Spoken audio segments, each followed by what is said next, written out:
Perkembangan film di Indonesia terus meningkat secara signifikan. Hal ini bisa dilihat dari banyaknya film baru buatan sineas lokal yang berhasil ditonton oleh jutaan orang dan ternyata sukses mencetak rekor-rekor baru. Nah, melihat keberhasilan ini tentu semakin membuktikan bahwa film-film lokal itu memiliki potensi dan juga peluang ditonton oleh lebih banyak orang lagi. Nah, Insight kali ini menghadirkan seorang aktor yang juga saat ini menjadi ketua Komite Festival Film Indonesia, dan kita harapkan akan bercerita mengenai industri film di tanah air bersama saya, Desi Anwar.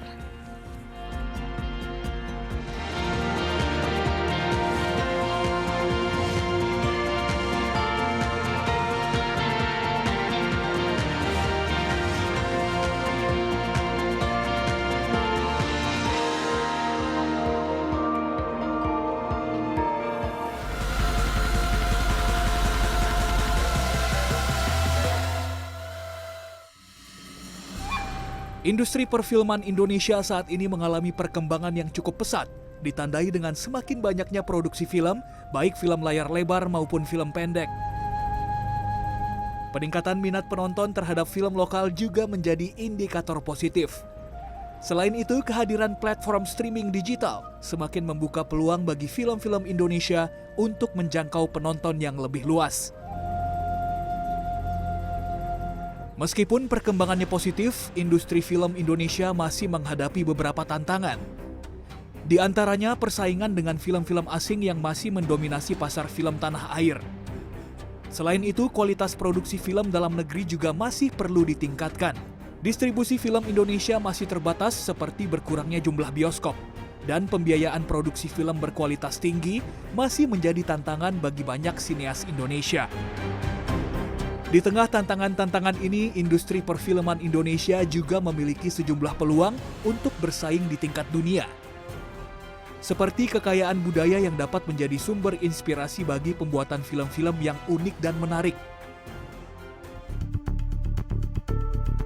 Potensi pasar yang besar dengan jumlah penduduk yang besar, Indonesia memiliki pasar domestik yang potensial. Dan perkembangan teknologi digital membuka peluang bagi film-film Indonesia didistribusikan secara global melalui platform streaming.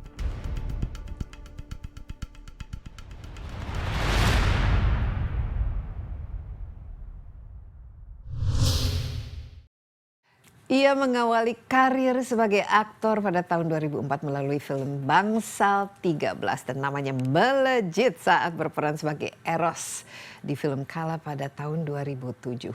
Puluhan film sudah dibintanginya dan juga beragam nominasi penghargaan telah diraihnya. Siapa lagi kalau bukan Aryo Bayu, seorang aktor yang kini menjadi ketua Komite Festival Film Indonesia untuk tahun 2024-2026. Aryo Bayu, apa kabar?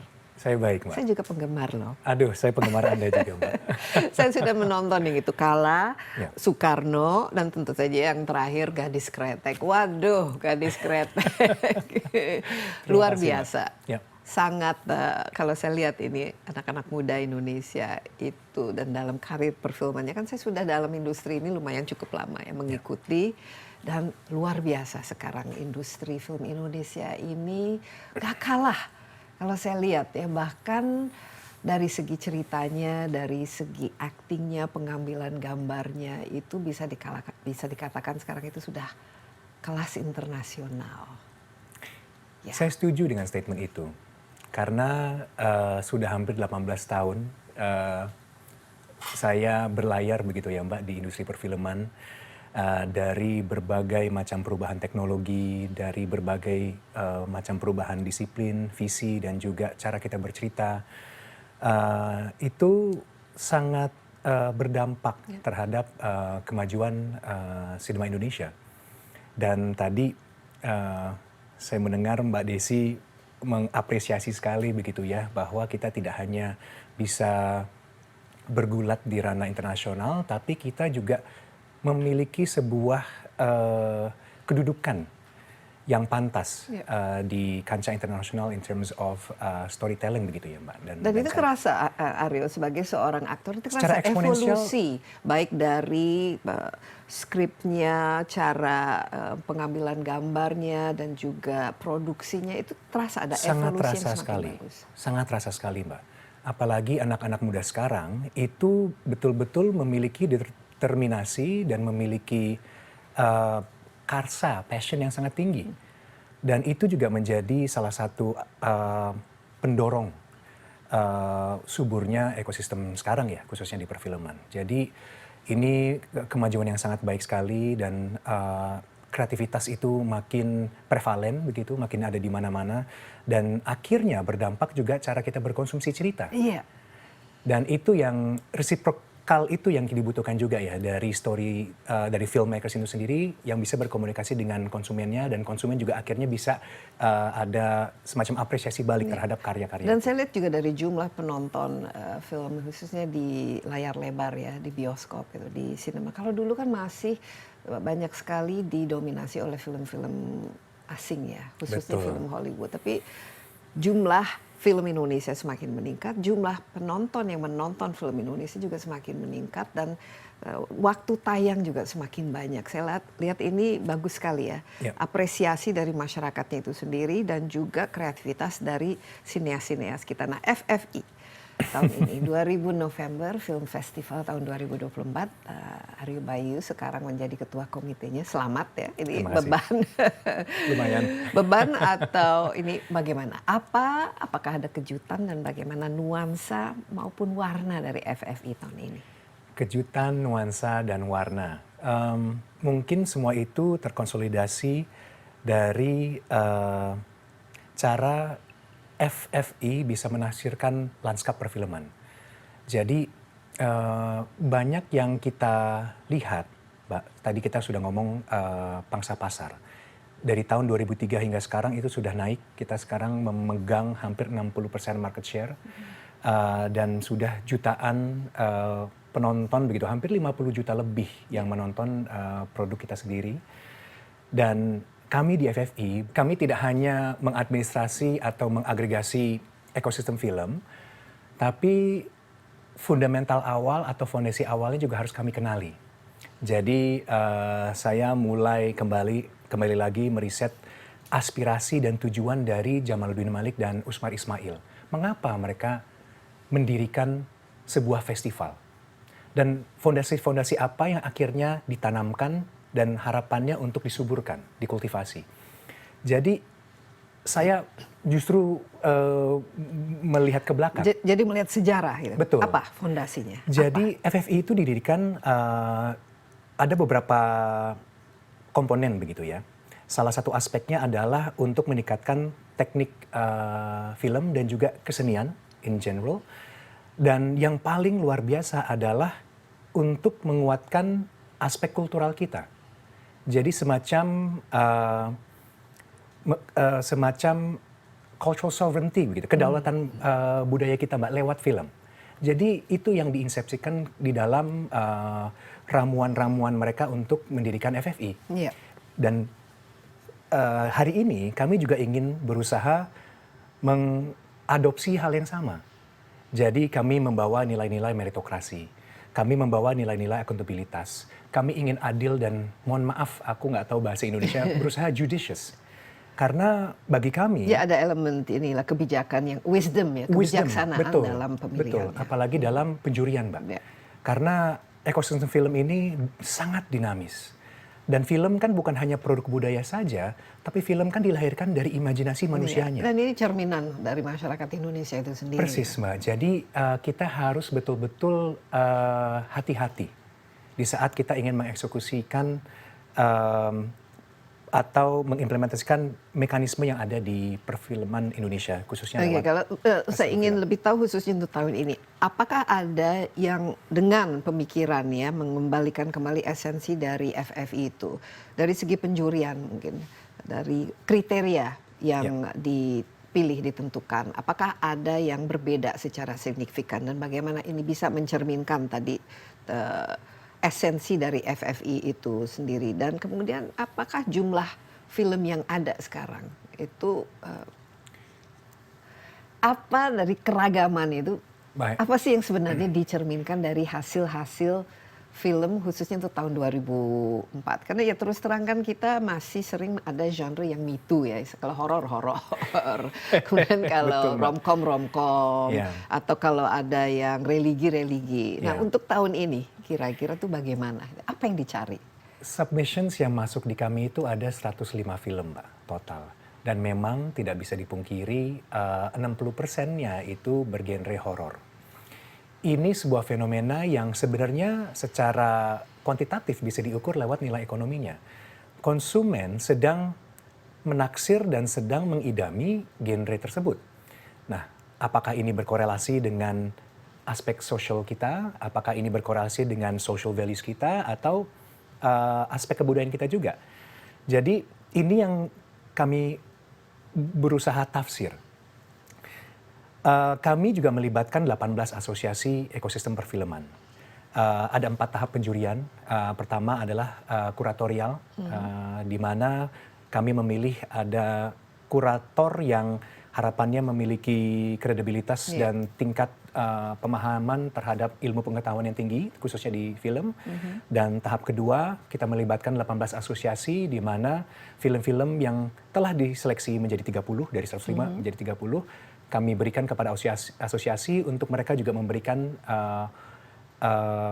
tanggapan mereka dan penilaian mereka. Dan itu tereliminir kembali menjadi hampir 25-an. Terus langkah ketiga kita berikan kepada Akademi Citra. Akademi Citra ini adalah teman-teman yang pernah memenangkan Piala Citra. Untuk mereka juga memberikan judgement dan memberikan penilaian juga.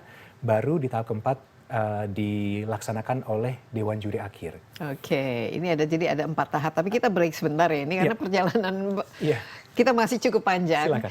Jadi jangan kemana-mana dulu, tetaplah bersama Insight with Desi Anwar. Kami akan segera kembali.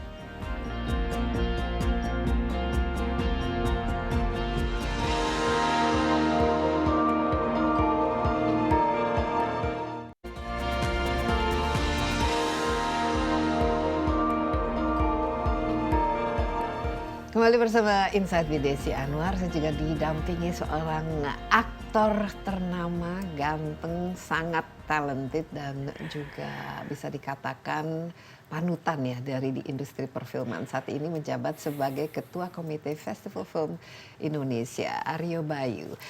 Aryo, tadi kita sudah dengar sedikit mengenai tahapan ya, bagaimana film pemenang ini, film-film yang masuk dan kemudian dijuri, dikritisi dan dipilih sehingga nanti keluarlah pemenangnya. Nah, tadi saya tertarik mengenai ingin mengembalikan semacam esensi marwah itu atau DNA dari FFI ini sesuai dengan sejarahnya. Sebuah film yang memang ini kan merupakan produk budaya, produk masyarakat, sehingga pasti mencerminkan budaya dari masyarakatnya, tren dari masyarakatnya. Khusus untuk FFI ini, tadi saya mendengar lumayan cukup banyak horor ya. Bagaimana mencari dan menilai satu, ini selera kebanyakan ya, yang mengikuti tren paling laku, tapi di lain pihak mencari yang berdampak secara seni, artistik, sehingga patut mendapatkan apresiasi lebih dari yang lain. Ini pasti agak rumit ya? Pasti. Akhirnya acuan kami itu menjadi terfokus kepada peningkatan teknik film, Mbak. Jadi mau tidak mau kami kan hanya memfasilitasi. Kami hanya kami itu custodian begitu, pemelihara organisasi FFI. Tapi kita memberikan semacam reminder kepada dewan juri atau asosiasi bahwa kita memiliki aspirasi yang cukup bisa dikatakan cukup yang bertuju kepada mengembangkan aspek seni itu ke level yang lebih tinggi lagi. Jadi fundamental itu yang kami terapkan sih, Mbak. Jadi yang terjadi dalam proses penjuriannya mereka pun juga berupaya untuk menilai berdasarkan prerequisite itu, begitu. Jadi jurinya juga sekarang seperti apa profilnya? Apakah yang mereka orang orang-orang yang itu sangat lagi kredibel, atau ada ekosistem perfilman memang masih sempit jujur aja. Dan banyak juga teman-teman mengatakan kok itu lagi dan itu lagi begitu. Tapi ini juga mungkin sebuah hal yang kita bisa juga ukur bahwa mungkin selain nilai ekonominya yang sekarang itu sudah bisa dikatakan besar, tapi potensi kita itu bisa lebih besar lagi untuk melahirkan sinias-sinias baru, kreator-kreator baru dan kreatif-kreatif baru. Jadi itu yang juga kami lihat di sini. Jadi kalau kita kembali korelasi dengan dewan juri, we try to be as diverse as we can. Jadi kita juga menseleksi orang-orang yang punya latar belakang kebudayaan, orang-orang yang punya kepakaran dalam misalnya jurnalistik. Jadi teman-teman yang harapannya punya pemahaman terhadap produk budaya itu sendiri. Jadi nilai-nilai pemajuan yang juga menjadi integral bagi kami, Mbak. Iya, dan ini mencerminkan perubahan zaman juga kan? Betul, betul. Karena saya ingat beberapa waktu dulu kan mungkin ya dianggap ya dibalikin lah pialanya karena tidak merasa ini mencerminkan atau kok pemilihannya begini. Tapi dan itu lain benturan sebagainya. yang necessary bagi saya. Itu bagian dari growth, bagian dari perkembangan. Dan benturan-benturan itu juga kami hadapi tahun ini, tapi kami merasakan bahwa benturan-benturan ini lebih konstruktif begitu. Jadi kami sangat embrace dinamika yang ada, karena ini adalah upaya kami untuk kembali lagi memberikan panggung kepada sineas dan film-film yang harapannya bisa membawa perubahan. Iya, tapi kalau kita lihat juga dalam Oscar misalnya Hollywood itu juga terjadi kontroversi ya. Kok film ini yang menang? Bukannya justru film ini yang menjadi favorit dan lain sebagainya. Tapi seharusnya memang ini menjadi sesuatu dinamika itu sendiri ya dalam industri perfilman. Bagaimana kreativitas itu dinilai. Elemennya sangat banyak subjektivitas kan dalam hal ini. Ada orang yang suka satu film, ada yang mungkin lebih prefer yang lain. Tapi pada keseluruhannya, apa temanya atau benang merahnya yang kita bisa harapkan dari FFI tahun ini? Tema FFI tahun ini adalah merandai cakrawala sinema Indonesia. Merandai dalam kata lain adalah sebuah perjalanan. Perjalanan cakrawala itu yang kami asosiasikan dengan imajinasi. Jadi imajinasi bangsa atau secara kolektif itu juga menjadi salah satu acuan kami. Cerita itu memiliki kekuatan transformatif, Mbak Desi ya. Mungkin Mbak Desi juga mengetahui. Cerita bisa membuat kita bertanya atas nilai-nilai kita, apakah kita butuh berubah atau tidak. Bisa merubah paradigma, merubah juga konvensi-konvensi tertentu. Jadi justru kami ingin ada agitasi ini agar kita bisa terus berimajinasi yang lebih luas lagi. Jadi itu salah satu fondasi yang ingin kita tanamkan juga sih, Mbak, dalam organisasi FFI. Dari segi kualitas film-film yang masuk, menurut Bayu bagaimana? Oh, luar biasa. Bagi saya semua film itu memiliki karakteristiknya masing-masing. Membuat film tidak gampang. It takes a lot of effort. Dari aspek human resource-nya, human capital-nya, dari aspek finance-nya juga, Mbak. Jadi membuat film mau kecil atau besar itu tidak gampang. Jadi saya juga selaku orang yang sudah lama di industri film, saya mengetahui betul dan sangat mengapresiasi begitu ya hal-hal kecil yang teman-teman sudah upayakan. Tapi kembali lagi kita juga punya tolak ukur. Ini yang harus juga memiliki definisi jelas. Karena tadi Mbak Desi juga sudah mengutarakan bahwa terkadang art itu memang subjektif.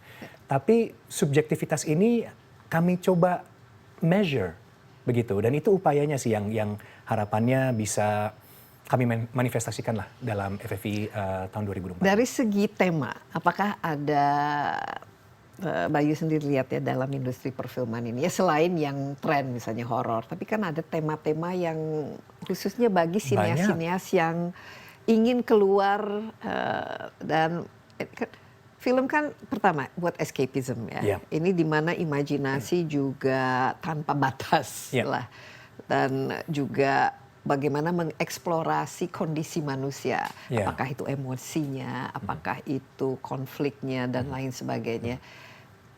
Dari segi tema untuk tahun ini, ada nggak yang 5 film yang masuk nominasi. Mungkin saya bisa bercerita dari situ karena itu juga sudah dipublikasikan.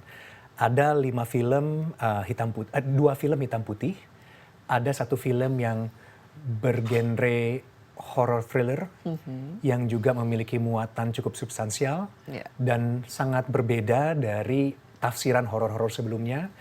Ada juga 1 film independen yang juga diakui di festival luar.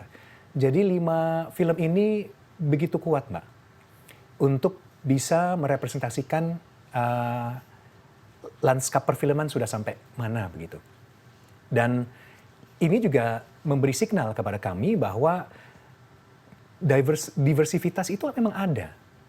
dan harus, dan apalagi harus. sebagai ya, Indonesia Betul, ini negara apalagi yang kita negara sangat, yang heterogeneous, ya, heterogen. yang heterogen, yang sangat majemuk sekali begitu ya. Jadi memang harus diakui aspek-aspek dan elemen ini.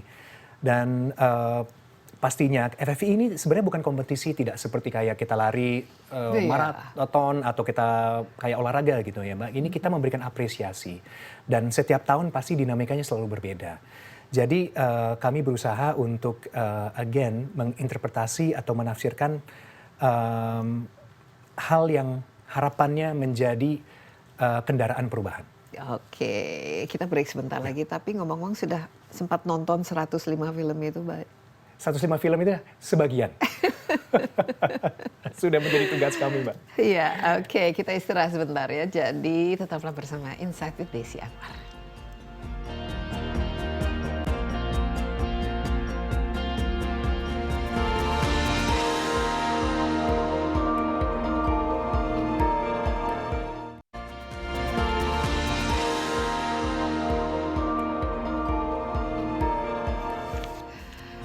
Insight with Desi Anwar bersama Aryo Bayu, seorang aktor yang juga ketua komite FFI tahun 2024 sampai tahun 2026 dan gadis kretek. Ini bukan gadis kreteknya tapi Saya apa ya? Suraya ya namanya Iya, ya. nama karakter saya Suraya. Bagi saya itu menonton itu menjadi sesuatu kenikmatan sendiri ya. Di situ ada semuanya. Budaya merokok ya. Ada kreteknya, ada sejarahnya, tapi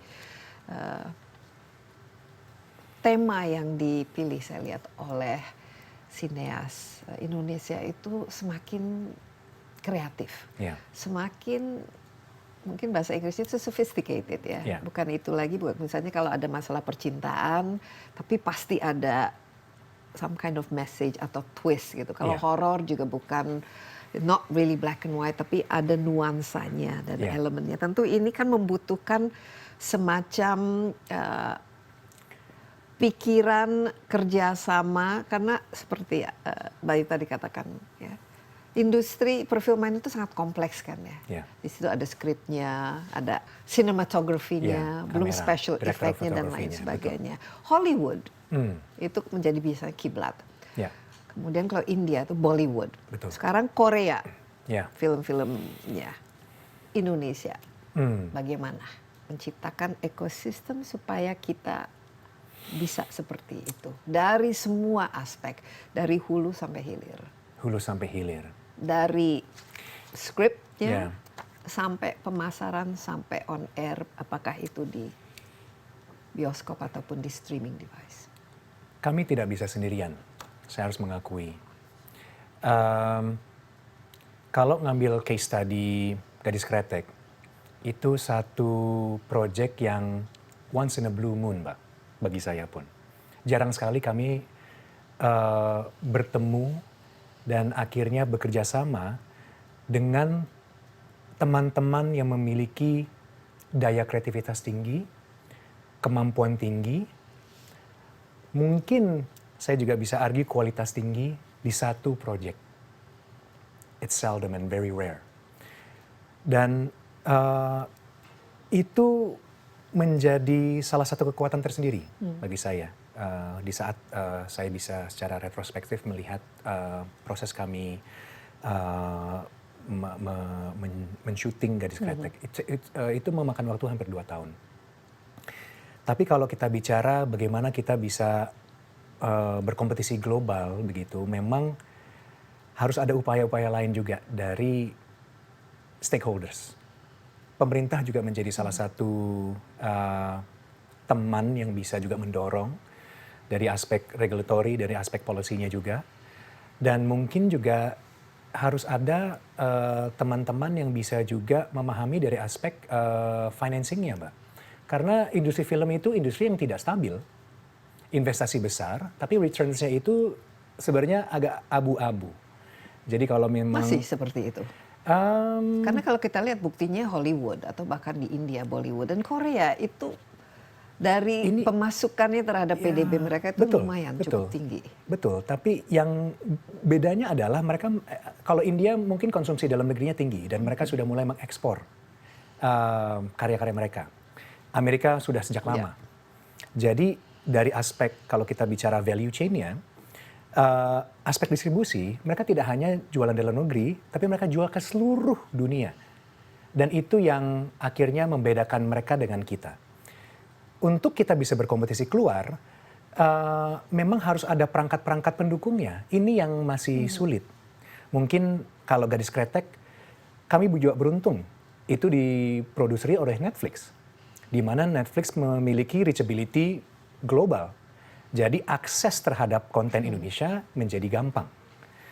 Dan kebetulan Netflix Indonesia dan Netflix Global melihat Gadis Kretek ini bisa dijadikan semacam contoh atau representasi baik untuk storytelling Indonesia. Dan akhirnya didorong lagi. Jadi ada beberapa hal yang memang kita harus bisa takar gitu ya. Oke, mungkin kita lihat ya apa yang diperlukan sehingga ekosistem perfilman, industri perfilman di Indonesia itu bisa minimal ya menuju ke arah itu. Kita lihat tadi Bayu mengatakan mengenai regulasi, ya, dukungan stakeholder khususnya pemerintah.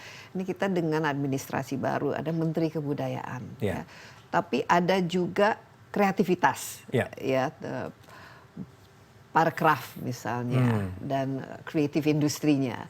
Kemudian ada juga yang namanya itu Komdigi sekarang, semua yang berkaitan dengan digital. Karena digital itu sekarang menjadi aspek yang penting ya dalam industri kreativitas. Idealnya seperti apa? Sehingga industrinya itu jalan dengan baik. Karena secara potensi ya financial, ini bisa menghasilkan devisa cukup besar bagi negara kami setuju sekali. Indonesia. Kami setuju sekali, Mbak. Dan kalau kita ngelihat tadi masuk ke dunia digitalisasi, memang dunia digital ini mendemokratisasi kami sebagai kreator untuk bisa mengekspresikan laments kita secara artistik atau apapun bentuknya, mau itu entertainment, yang lebih gampang. Tadi kita bicara juga pemerintah, ada Ekraf dan juga ada Menteri Kebudayaan. Mungkin saya membaginya mengenai kedua hal, dikotomi antara kualitatif dan juga kuantitatif. Ekraf itu mengukur secara kuantitatif aspek nilai ekonominya. Menteri Kebudayaan harus juga bisa memahami fundamental aspek kualitatifnya. Jadi kita ngomong manusianya dan kita ngomong aspek neracanya begitu. Jadi kalau dua hal ini bisa terintegrasi dan bisa ketemu, saya rasa kami akhirnya bisa melahirkan IP, intellectual properties yang mumpuni dan bisa juga berlaga di internasional. Dan ini upayanya harus terus ke sini, Mbak. Bagi saya harus ada dorongan kuat untuk menuju ke sana. Dari investasi, ini kan finansinya besar ya. Bagaimana membuat ya ini menjadi sesuatu yang layak di-invest. Karena ini sehingga tidak hanya personal investor untuk bikin film ini sehingga tidak sustainable. Tapi harusnya kan ada continuous investment. Agree. Nah, abstraksi ini yang sebenarnya kita pengen coba ukur. Dan kembali lagi seperti semua karya seni. kok bisa sih valuasi sebuah lukisan itu go up into the millions? Justifikasinya di mana? Value-nya di mana? Nah, ini yang kalau bagi saya pribadi, ini yang selalu saya coba deduksi begitu. Saya coba pahami secara topografis begitu. Jadi ini bagaimana ya akhirnya kita bisa memiliki nilai-nilai yang kuat, yang harapannya juga bisa berdampak secara relasi terhadap GDP. Dua hal mungkin juga yang mungkin saya bisa tekankan adalah infrastruktur keras dan infrastruktur lunaknya juga. Infrastruktur kerasnya, apakah kita sudah punya ruang-ruang edukasi yang mumpuni? Apakah kita sudah punya juga guru-guru yang mampu untuk mentransmisikan aspek-aspek yang ingin mereka ajarkan dengan baik? Apakah juga human resource-nya juga sudah bisa memiliki komprehensi untuk juga menafsirkan aspek-aspek itu. Jadi there's a lot of moving parts sebenarnya. Apa jawabannya? Apakah kita sudah punya Sudah. film school yang Film school sudah ada. layak dan juga inilah Dramatic kualitasnya? school bagi saya masih kurang. Ini karena mungkin pengalaman saya pribadi. Tapi ya kembali lagi terkadang agak sulit kalau kita tidak bisa menemukan produk market fit-nya, Mbak. Jadi memang uang itu menjadi integral dan menjadi instrumental untuk memanifestasikan Saat ini uang ide untuk juga. membuat sebuah film itu biasanya datangnya dari mana? Sekarang sudah ada Kantong beberapa pribadi, kantong ada beberapa produser kantong pribadi. Jadi istilahnya saya punya 10 teman, saya mau bikin film 10 miliar, ya saya ketuk 10 teman crowdfunding seperti itu. Ada juga seperti boutique investments atau personal investments atau angel investors.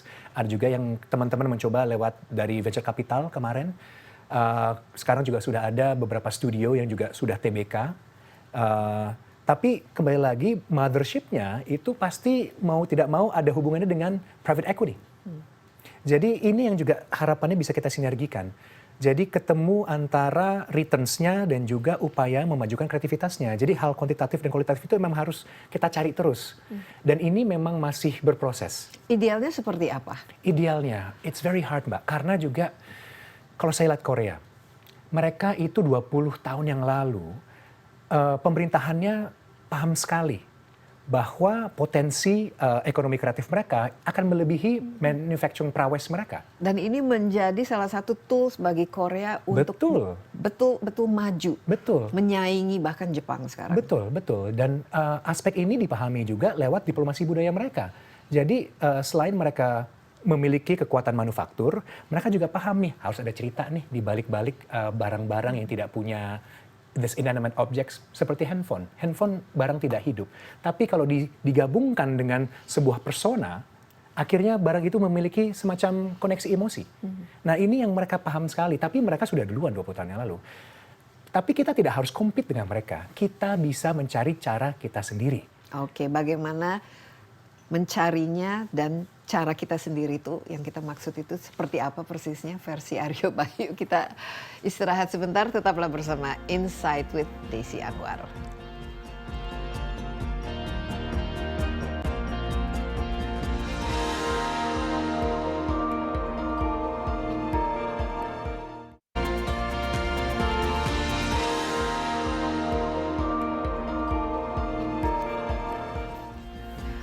Kembali bersama Insight with Desi Anwar. Aryo Bayu juga masih bersama saya di Studio 3 CNN Indonesia. Saya tuh mimpi ya, Indonesia itu harusnya ada apa? Indowood ya mungkin. Menarik. You can coin that. Indowood. Jadi ada Bollywood. Kalau Korea ini sebenarnya kita bisa, walaupun kita tidak harus meniru, tapi paling tidak kita bisa belajar dari pengalaman Korea hanya dalam waktu 10-20 tahun itu. Mereka menjadi satu pusat kreativitas yang luar biasa dan mereka maju dengan kreativitasnya. Dari musiknya, dari filmnya, dan macam-macam lah. Kosmetiknya, sehingga mereka tuh berhasil mengekspor budayanya Indonesia. How-nya itu dan persisnya apa yang kita bisa jadikan our unique selling point, our competitive USP kita apa ya? Iya.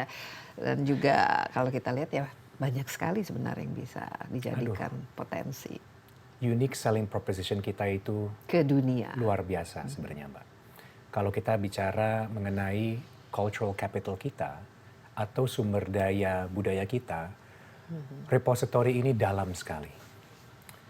Jadi ini yang harus kita gali dan saya akhirnya akan kembali mengedepankan bahwa aspek manusianya yang harus memang kita pupuk, Mbak, dan harus kita cultivate, mau tidak mau. Karena semua ini juga hasil-hasil budaya kan juga produk dari tafsiran kita menghadapi alam sebenarnya. Jadi bagi saya, kalau kita bisa juga belajar gitu dari Amerika, dari Perancis, dari Korea, mereka betul-betul paham bahwa sumber daya manusia atau human capital mereka itu menjadi imperatif. Apalagi didukung oleh aspek regulatory dan polisinya, bahwa ini budaya juga menjadi sangat strategis untuk tidak hanya memiliki visibilitas atau posisi dalam ekosistem geopolitiknya begitu, tapi juga akan berdampak secara ekonomis gitu. Jadi mereka paham sekali gitu atas ukuran-ukuran itu. Jadi Gini, kalau kita menonton film Hollywood ataupun dari Amerika, kita melihat identitas. Wah, ini Amerika itu begini, ya apakah salah atau tidak, tapi pada intinya kita bisa mendapatkan sesuatu mengenai budaya atau karakter dari orang Amerika itu minimal lewat filmnya. Mereka suka dengan yang the independent, kemudian kreatif, dan one hero against multitude begitu ya, betul. dalam bentuk-bentuk Superman dan lain sebagainya. Kalau kita lihat misalnya Bollywood, ada identitasnya dari dramanya, air matanya, nyanyi-nyanyinya, so it becomes semacam identitas. Kalau Korea sudah jelas kita banyak sekali dan termasuk di situ juga makanannya juga jadi banyak sekali karena ini upaya mereka untuk menjual atau mempromosikan. Ya itu tadi. Apa yang kita bisa? Tadi you touched on gastrodiplomasi, and then you touched on cultural diplomacy, artistic diplomasi. Kendaraan-kendaraan ini kan harus ada. Film salah satu kendaraannya. Apalagi kalau kita bicara mengenai soft power begitu, kekuatan lunak. Itu mereka sangat strategis sekali menggunakan dan mengutilize itu. Dan kembali lagi posisi dan identitas Indonesia itu apa sih? Dan unique selling proposition apa sih? Jangan-jangan orang menonton film yang kita ekspor itu, wah ini orang Indonesia ini mungkin mereka percaya supernatural, they're very superstitious misalnya. Betul. Atau di sana itu masih banyak kemiskinan. Atau kalau dulu mungkin zaman terorisme ya di sana itu sarang terorisme. Sekarang apa? Atau ke depan bagaimana? Ini kan masih muda ya, Aryo, baik ya. Dan cara kita menyampaikannya platformnya kan lumayan cukup banyak. Termasuk live streaming. Kembali lagi kita harus berfokus kepada universal human languages. Cinta, hate, greed, corruption mungkin. Ini kan archetypical dan idiosyncratic terhadap manusia. Kita memiliki disposisi ini dan we have this innate qualities yang hampir semua, 9 or so billion people can relate to. Jadi ternyata kita memiliki bahasa yang universal, Mbak. Dan itu yang menjadi kekuatan. Dan ini yang harusnya menjadi point of focus bagi saya. Kalau kita ngomong gadis kretek, itu kan secara esensinya adalah kasih tak sampai. Ya kan? You love someone tapi ternyata you don't meet sampai. It's a universal theme. It's a universal theme. Semua orang bisa mengidentifikasikan Betul. dirinya dengan itu. Saya rasa kita harus juga berfokus kepada fundamental itu. Universal language Indonesia apa sih? Walaupun kita ada budaya, suku dan cultural aspects lainnya, tapi kalau kita breakdown semua itu dan kita melihat kepada character traits, semua manusia itu hampir sama fundamentalnya. Jadi, so I think again, in order for us to harness and foster and to reinforce kekuatan artistiknya, kekuatan manusianya secara fundamental harus dijaga dan harus terus diupayakan. Kalau saya lihat ini dengan beberapa film yang cukup banyak mendapatkan perhatian dari luar negeri, itu biasanya laga ya, kita ada silatnya, ada action filmnya. Itu sebenarnya kita bisa bisa kembangkan juga ini sebagai sesuatu yang unik di Indonesia. Mungkin kalau horor juga oke, so what gitu, tapi dengan sisi lainnya. Iya. Karena kalau horor di Eropa atau di Amerika biasanya kan sumbernya hanya itu-itu saja. Iya. The devil atau Betul. apa. Tapi kalau di Indonesia kan ada makhluk Iya, bentuknya beda-beda ya, Mbak, ya. referensi Betul, makhluk betul. yang supernaturalnya ataupun hantu-hantunya kan Iya. juga jauh lebih banyak. Seharusnya Iya. kita bisa leading ya dalam hal itu ya. Saya setuju. Jadi daripada melihat ini sebagai semacam defisiensi kita, ini harusnya dijadikan aset kita. Kalau memang kita ada secara sosial begitu ya, kita adalah bangsa yang masih superstitious, let's utilize that as an asset. Dan saya rasa kita juga tidak bisa menghakimi genre. Horor itu juga bagus, Mbak. Iya, memang Cuman ini kualitas memang eksekusinya ini yang menjadi membedakan. Ini kan masalah supply and demand. Kalau Ya. demandnya banyak dan ternyata kan masih menjadi salah satu inilah pada Hollywood juga mereka Betul. masih sangat bergantung kepada Betul. horor gitu Betul. sebagai ini Ya, menarik perhatian Iya. pemirsanya ya. Betul, dan sebenarnya again salah satu kuncinya adalah kita harus berikan diversifikasi konten. Nah, India, Korea dan juga mungkin Amerika, Prancis, mereka itu bercerita dengan berbagai macam sudut perspektif lewat medium film ya, Mbak. Nah, kalau teman-teman di Indonesia sekarang khususnya scriptwriter-nya ataupun sutradaranya, produsernya, mereka dari mana mereka mendapatkan referensi? Apakah melihat kanan kiri atau mungkin mulai dari scriptwriter karena semua film Iya. itu kuncinya itu kan sebenarnya Betul, kan betul. skripnya harus ceritanya. harus bagus. Kalau sekarang teman-teman dari mana mereka bisa mendapatkannya? Apakah dari buku kan ini juga kan Ya. semacam adaptation gitu dari buku-buku atau dari fiction? Jadi Dari mungkin saya melihatnya dari either nature or nurture, dari aspek konteksnya lewat penulisannya.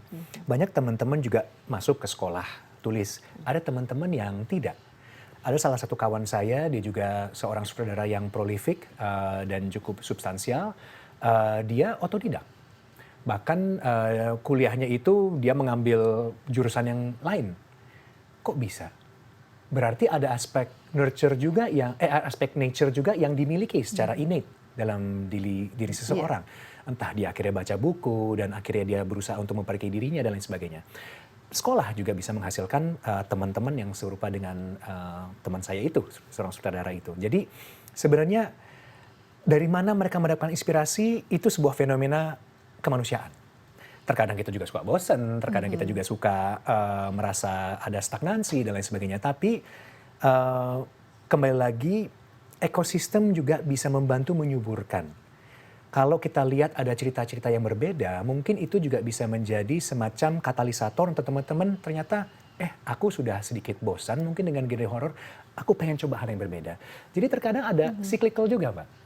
Karena ya kembali lagi human kita punya disposisi untuk memiliki rasa bosan, it's our nature. Ya, dan Jadi, juga mungkin lihat ya tergantung pasarnya sekarang yang lagi laku itu apa. Ini betul, kan tapi bisa pasar juga ada life Ya, cycle-nya, ada ada business ininya. cycle-nya. Jadi kalau mungkin sekarang kita sudah mencapai Udah plafon titik tertinggi dalam jenuh lah horor, titik mungkin. jenuh.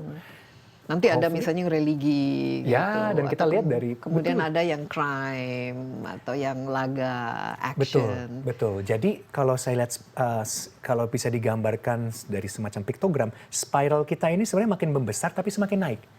Jadi life cycle tadi yang horor, terus lebih membesar ke yang crime, tapi kita selalu kuotanya semakin membanyak. Yang penting kualitasnya meningkat. Itu menjadi nomor satu. Eksekusinya harus bagus. Harapannya Kita seperti masih ada satu segmen lagi. Baik, Kita Mbak ingin Desi. lebih mengenal lebih jauh ini Aryo Bayu. Lagi ngapain aja dia sekarang dan Baik. apa kira-kira yang menjadi proyek berikutnya. Jangan kemana-mana dulu. Insight with Desi Anwar masih akan kembali.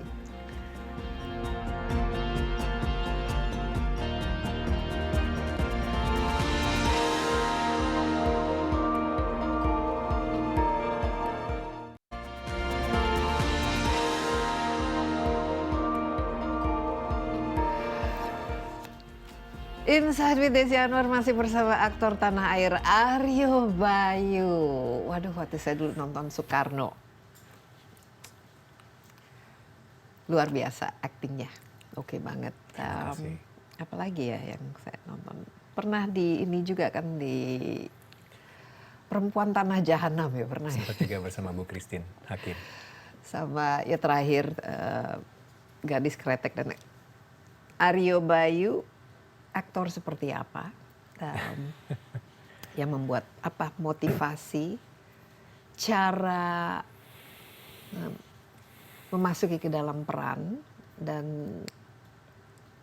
di mana sih mendapat inspirasi maupun inilah karakternya untuk menjadi seorang aktor. Oke. Saya memiliki sebuah tesis tentang keaktoran yang terus menjadi fondasi saya begitu. Saya terus berusaha untuk mendekonstruksi apa yang mengkonstitusikan kita sebagai manusia dan apa arti humanitas itu sendiri. Jadi dalam eksplorasi internal itu lebih banyak pertanyaan daripada jawaban ternyata Mbak Desi. Jadi itu yang terus saya upayakan sebenarnya sebagai seorang aktor. Yep. Di saat saya juga sedang berusaha menciptakan sebuah karakter yang akhirnya saya dapatkan kembali lagi justru its simplicity. Bahwa kita tuh sebenarnya dalam kompleksitas kita, we're just finding simple meanings, simple purposes. Kebahagiaan, contentment, a sense of purpose and meaning. Jadi, and reasons why we exist and the choices that we made. And these are just simple things that we ask ourselves every day. Dan aku tidak mau menambahkan kompleksitas tertentu dalam memerankan seorang karakter begitu, Mbak.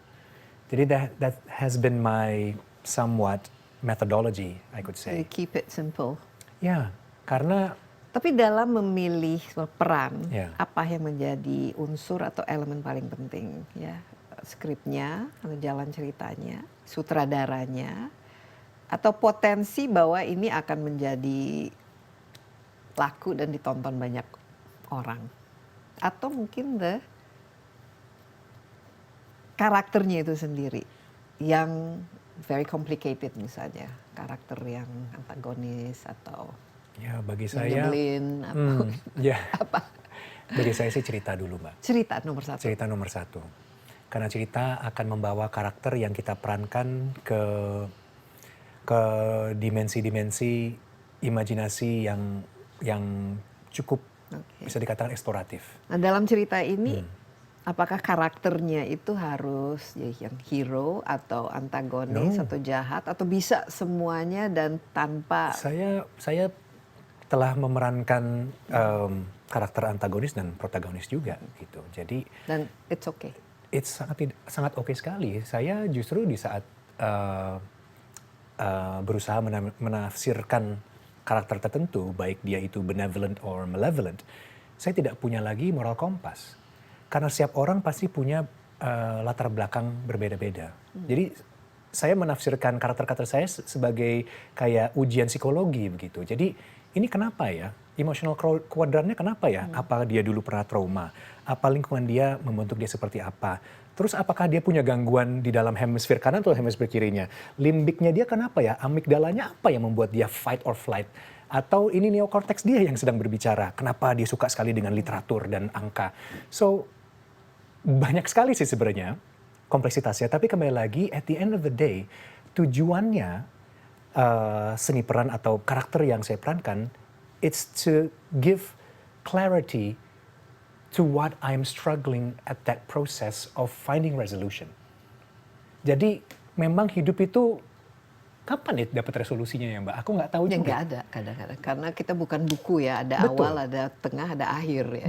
Betul. Dan kalau kita Yang lihat, ada adalah nuansa dari berbagai. aku akan meminjam Warna. katanya Mbak Desi. Jadi upaya saya adalah untuk terus bisa mengcapture nuansa-nuansa kemanusiaan dalam circumstansi tertentu. Cara untuk menangkapnya apa? Membaca, mendalami karakternya, atau visualization apa ya? Jadi Seberapa utilizationnya cepat masuk ke dalam? Saya butuh proses dan saya selalu percaya dengan proses. Itu basic fundamentalnya ya. Dan kebetulan saya juga dulu pernah mendapatkan beasiswa ke Inggris waktu itu untuk teater. Jadi di sana pun saya belajar jangan hanya memahami ilmu keaktoran saja secara teknik dan method, tapi juga ilmu kemanusiaan. Dan kalau kita lihat kemanusiaan itu kan banyak ya, dari aspek social science-nya, dari aspek socio-economic factors-nya juga. Jadi sebenarnya manusia itu diselimuti dengan berbagai macam masalah yang kita berusaha tafsirkan dan kita berusaha untuk keluar dari masalah-masalah tersebut. Jadi saya baca-baca buku antropologi, saya baca-baca buku sosiologi, I love buku-buku psikologi. Dan akhirnya itu yang saya juga pupuk begitu Mbak, untuk harapannya menjadi aktor yang mampu. Yang rounded. Yang mampu. Yang mampu. Iya. Supaya tidak stuck dalam, karena biasanya kalau sutradara kan mereka cari, ini aktornya yang paling bagus, itu paling cocok itu siapa. Supaya tidak terjebak dalam stereotip ya. Dan apalagi biasanya kalau di film industri itu kan ada sell by date-nya ya. Kalau masih muda perannya itu pasti kira-kira karakternya ini. Kemudian usia tertentu. Nah ini kan sekarang you're in the peak ya. Masih muda you're in the peak. Am I in the peak? Oh, no, the peak is good. Okay. The peak is at the top. Gitu. I'll take it. The top. Hopefully there's another peak. Baik. Kayak Himalaya banyak peaknya. Yes, Tapi yes. ada inilah, usia juga akan menjadi pengaruh. Ini bagaimana supaya tidak, wah ini kalau Aryo Bayu pasti karakternya kalau antagonis begini, kalau protagonis begini, kalau supaya tidak terjebak dalam. Ya, itu menjadi upaya saya juga sih Mbak. Jadi kita tidak mau di typecast disebutnya. Jadi memainkan karakter-karakter yang sudah stereotipikal dengan aktor A atau B atau C gitu. Itu saya coba bongkar itu semua. Dan kembali lagi premisnya ya karena bagi saya ya kompleksitas kemanusiaan itu sendiri kan juga cukup rumit gitu. Jadi untuk agar saya tidak bosan, saya harus cari karakter-karakter yang berbeda-beda.